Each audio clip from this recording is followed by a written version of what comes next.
What's up guys, DuArktik here with another Marvel Strike Force video, and we have not done one of these in a while, war video, and this is kind of requested often. The problem about the war videos is that it's hard to clickbait them, so if I don't clickbait, then YouTube is not going to recommend it, then the videos are going to underperform, so usually it's not a good thing, but we are going to do one, maybe we'll try to do one a week. And this time we are facing Odin's Beard. Now, I was a little bit concerned about this because right now, if you guys don't know, Marvel Strike Force decided to block the game in Russia, so most of the Russian players are not able to play the game unless they are using a VPN, and we are facing them. So Odin's Beard is a Russian alliance, so I had some concerns that this was going to be super easy, and that's usually something that I don't like. I like to have high stakes, high competition, and if someone loses by default because they cannot play the game, that was a little bit concerning. But it was not the case. They were able to participate, at least most of the players, and we had some decent matches. To start off, I'm going to tell you that most of my strongest war teams, they are on defense, because right now the meta for Alliance Wars is stacking up your defense as much as possible and stop the enemies from clearing the rooms by 100%. So based on that, I don't have the best teams to attack. But that's a good thing, because many times we can use the scraps that we have from the past and use them in interesting ways. Okay, so with that said, let's take a look at the matches I was able to get together and see what kind of teams I used and how exactly it went. Okay, so for our first match we have the Secret Avengers versus the Marauders. The Marauders were not super geared and they have Phoenix instead of Emma Frost. This is a big no-no.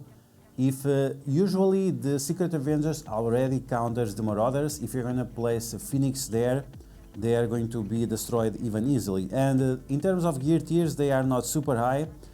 They have 800k in terms of power, but this is early on in the match, so this is mostly Med Bay, Cargo Bay, and the other one, just buffing up the team.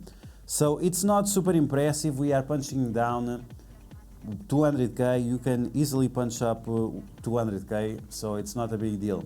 Now, if you face Marauders with teal gear, that's a different story. Madeleine Pryor and Strife at teal gear and high yellow stars, it's quite a concern. Okay, so another problem, the positioning of the team.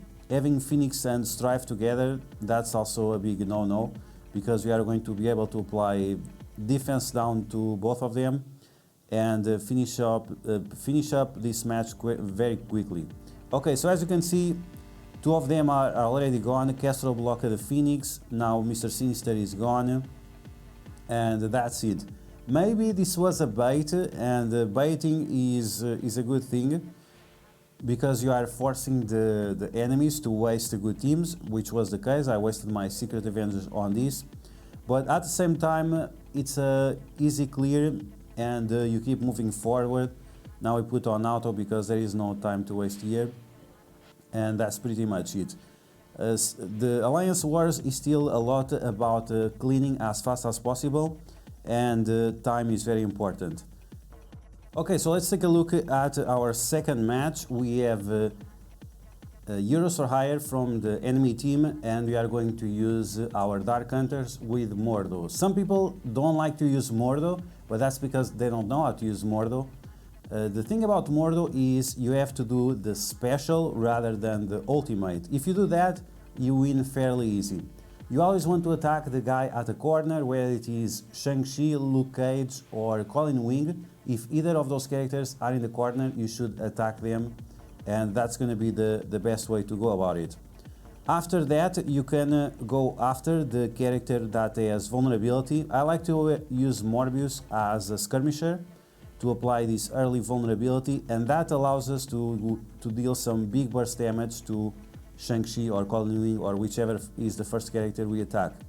After that, you just want to lower the enemies to 50% health, and then they will start to lose the charges. This is why you want to use the special with Mordo, so it doesn't deal any damage to the enemies, because if they die and they still have charges, all the negative effects will be cleared and they will be back to full health. So as you can see, fairly easy. Misty Knight, Luke Cage are already gone. Now we go after Shang-Chi and Colin Wing, and finally we have Iron Fist.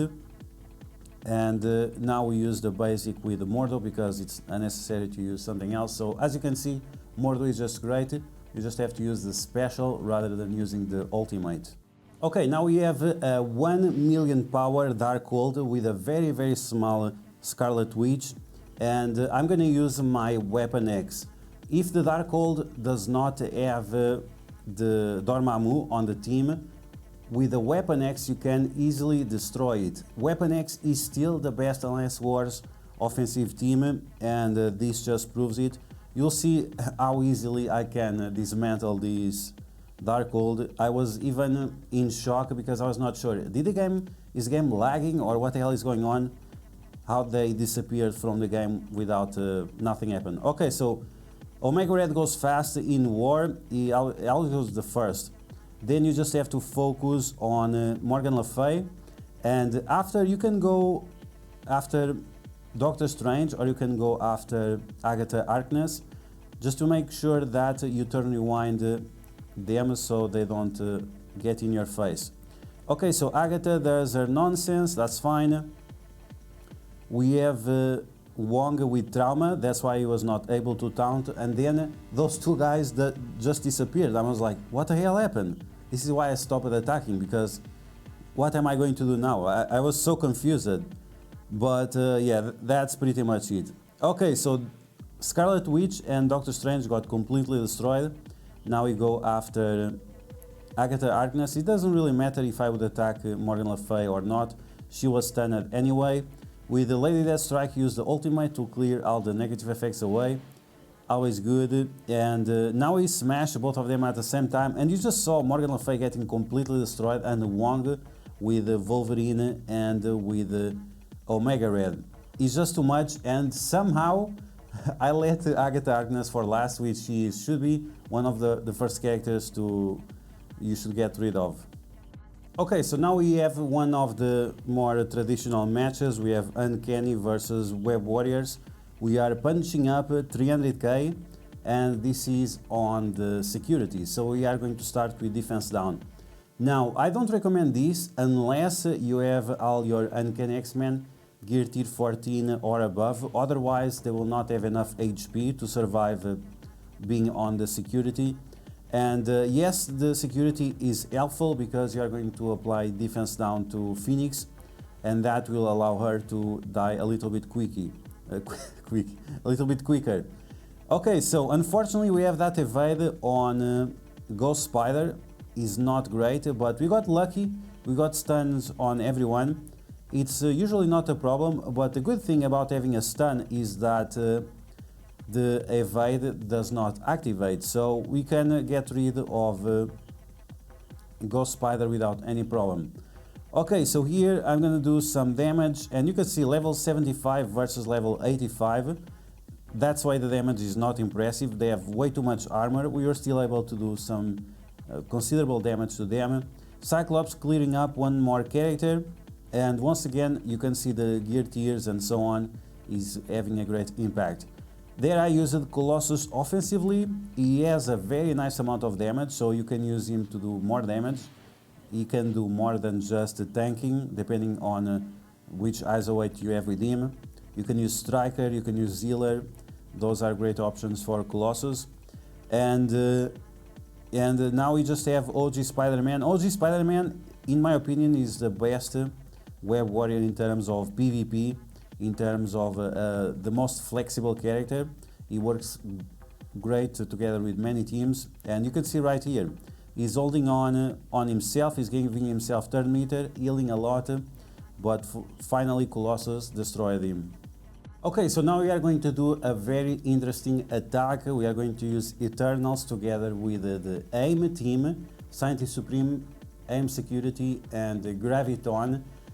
This team is very good in Alliance Wars. Not many people are using them because Graviton and the AIM team don't have any use outside of Alliance Wars.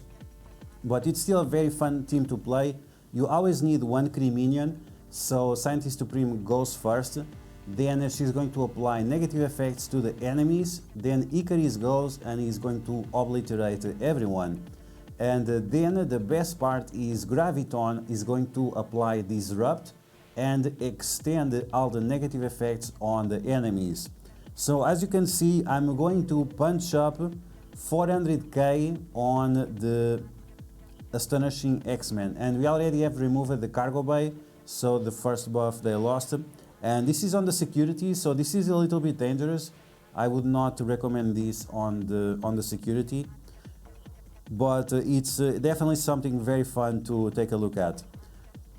And once again, I have most of my good teams on defense, and this is going to be a good way to use these characters that at some point in time had some use, like 3 years ago or maybe 2 years ago, and make a very interesting combination with the Eternals. Okay, so Scientist Supreme goes first and Icarus goes right after. Now I apply slow to him, that's why he didn't went right away, but usually he goes first.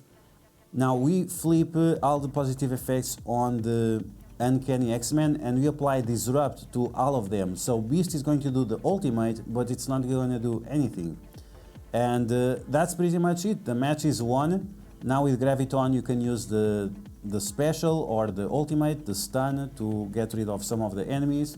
Icarus has his second turn. Now they no longer have any negative effects, so now you just have to finish this off.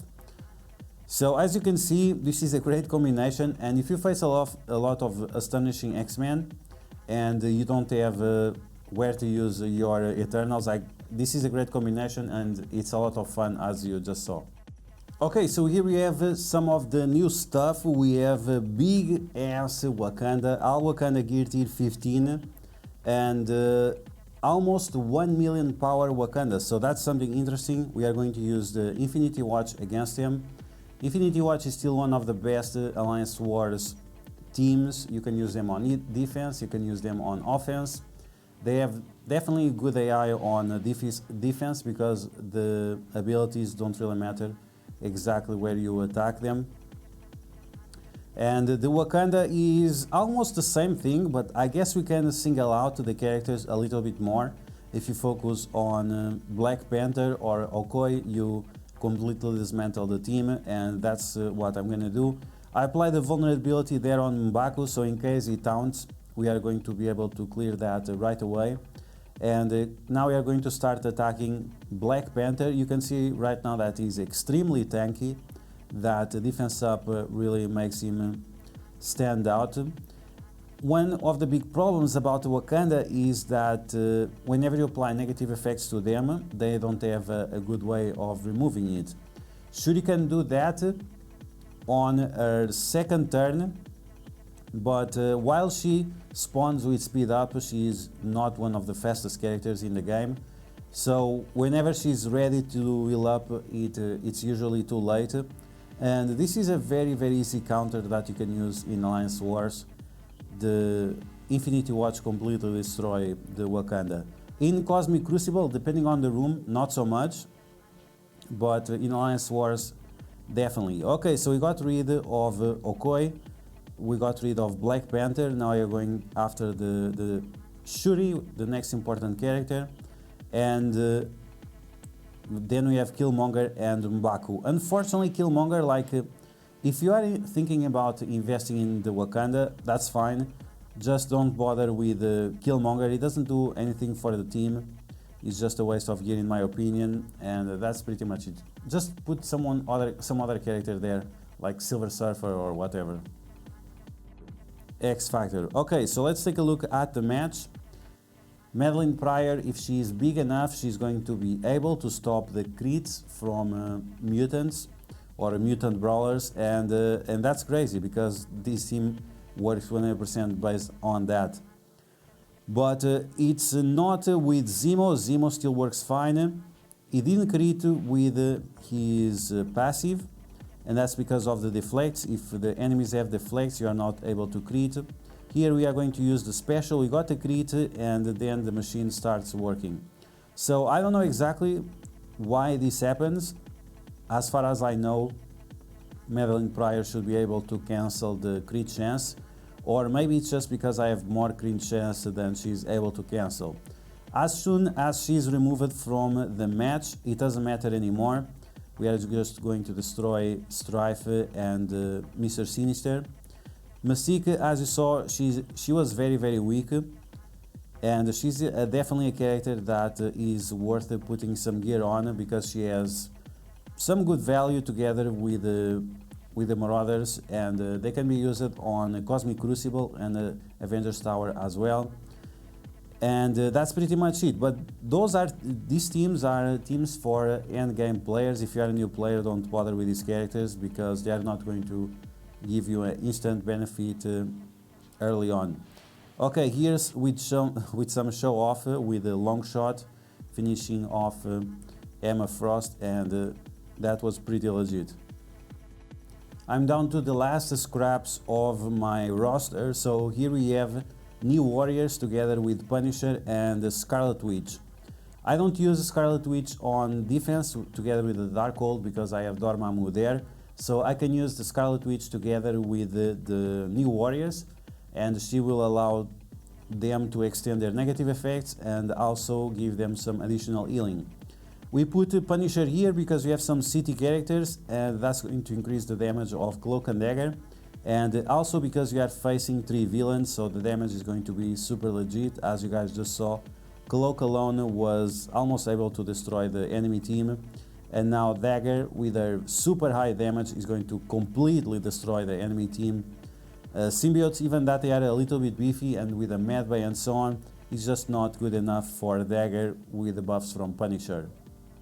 Okay, now we are really down to my last scraps, and we have the Shadowland Team, and we removed Elektra, and we introduced the Jessica Jones here. So Jessica Jones, she's a city hero, she's a defender, she's going to buff up Daredevil, she's going to buff up the other characters with additional resistance, and that's going to be very convenient against the mercenaries. If you don't want to gear up all the A-Force, you can still invest on Jessica Jones and on Spider-Woman and use them on different teams. Okay, so with that additional resistance, we were able to keep our Night Nurse alive. Now we are doing some big damage with Moon Knight.